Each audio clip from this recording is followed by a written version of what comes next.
হরে কৃষ্ণ। শুভ নববর্ষের এই প্রথম দিনে আপনাদের সকলকে সুস্বাগতম, অভিনন্দন, প্রীতি এবং শুভেচ্ছা। 2025 সাল বিদায় নিল, আমরা পৌঁছে গেলাম এক নূতন সালে 2026।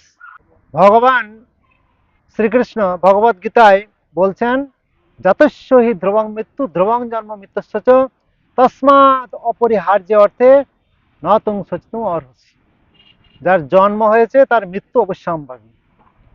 তা আমাদের এটা সবসময় ধ্যান রাখা উচিত যে আমাদের মৃত্যু অনিবার্য। ঈশোপনিষদে বলা হচ্ছে, ঈশাবস্যম ইদম সর্বম যৎকিঞ্চ জগতেন জগৎ তেন তক্তেন ভুঞ্জিতা মহাগীত কস্য সিদ্ধনম। তা আমাদের সব কিছু বরাদ্দ করে দেওয়া আছে, আমাদের জীবনের আয়ু বরাদ্দ আছে, কত বছর আমি বাঁচবো সেটাও বরাদ্দ আছে। তো একটা পুরানো বছর চলে গেল, আমার জীবনের যে আয়ু তার একটা বছর নষ্ট হয়ে গেল।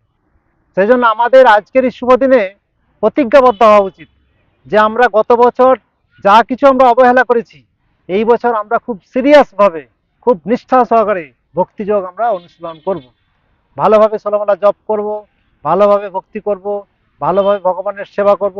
এটা আমাদের প্রতিজ্ঞাবদ্ধ হওয়া উচিত। আর যারা ভক্তিযোগে এখনো আসেননি, যারা সাধারণ মানুষ, তাদের কাছে বিনীত নিবেদন, দয়া করে মনুষ্য জীবনকে আরো আনন্দিত করার জন্য, জীবনকে আরো আনন্দময় করার জন্য দয়া করে আপনারা ভগবানের দিব্য নাম জপ করুন, ভগবানের সেবায় যুক্ত হন। ভগবান নবম অধ্যায়ের দ্বিতীয় শ্লোকে বলছেন, রাজবিদ্যা রাজগুজ্জম পবিত্রম ইদম উত্তমম প্রত্যক্ষ অবগমং ধর্মম সুসুখম কর্তুম অব্যয়ম।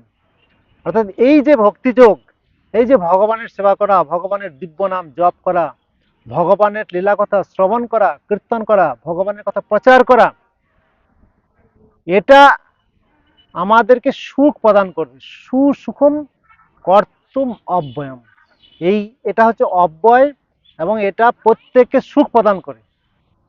যারা ভক্তিযোগে এখন আসেননি তাদের কাছে বিনীত নিবেদন, দয়া করে আপনারা একদিন করে দেখুন না, এক সপ্তাহ করে দেখুন।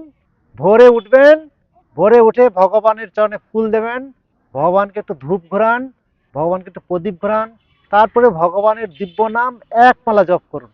আর পারলে এক পাতা শিল প্রভুপাদের ভগবদ গীতা পাঠ করুন। এইভাবে 7 দিন করুন, মাত্র 7 দিন করে দেখুন, অবশ্যই অবশ্যই আনন্দ পাবেন, সুখ পাবেন। হরে কৃষ্ণ।